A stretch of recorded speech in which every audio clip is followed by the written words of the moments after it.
Well, no big surprise, more heat and humidity out there on this Wednesday. We've got just probably another 24 hours or so to go before we finally get back into some more comfortable and more moderate air after this extended stretch of heat, but still rather hot and sticky into the day on Thursday, so keep that in mind. Our storm chances will increase as we close out the month of July coming up tomorrow, and that shift in our weather pattern to the good, that is really going to begin as we kick off August on Friday. Not much going on with our Viper radar. The bulk of the organized thunderstorms are over southwest Virginia and now into East Tennessee. A few passing showers right around Field there. Also along US 119 is. That is there in eastern Bell County, parts of western Harlan County. The concentration of storms along the Kentucky, Virginia, and Kentucky, Tennessee border. Much of the action off to our north and now out west.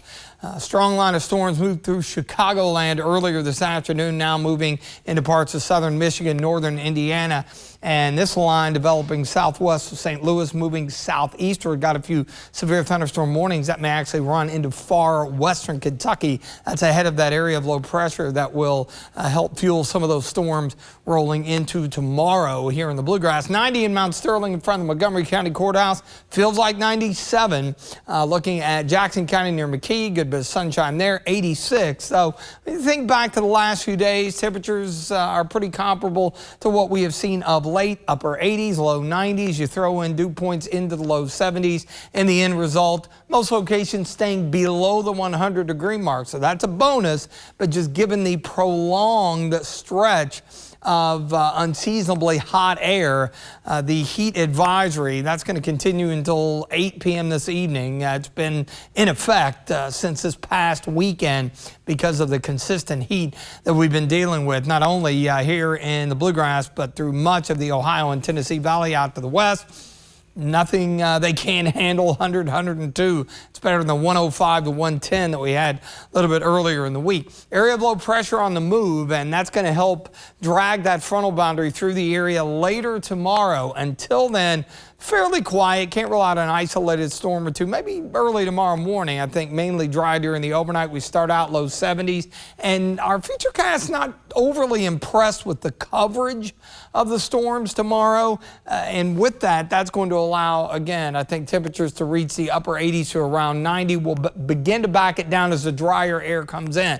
So by this time tomorrow, the low's heading eastward, and it will take a bit for the drier air to get here. That's why an isolated to scattered storm can't be ruled out on Friday, but here comes the high, and with that northeast wind, that's when we're going to see the driest of the air heading into Saturday morning. And Saturday looks to be our best day with those dew point temperatures, which have been tropical in the low 70s. That'll continue to be the case.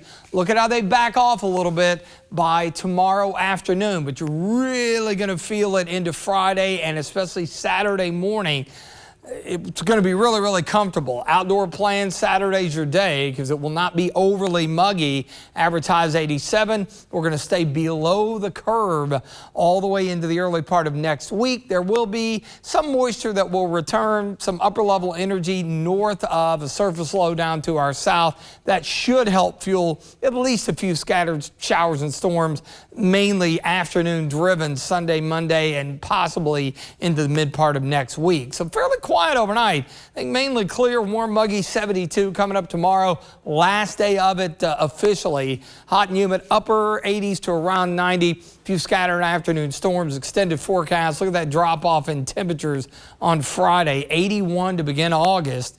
Again, the driest air arrives into Saturday, so we're looking good. Make some outdoor plans and enjoy it. And even with a few scattered storms, essentially possible each day into the early and mid part of next week, temperatures still feeling pretty good with highs in the low to mid 80s.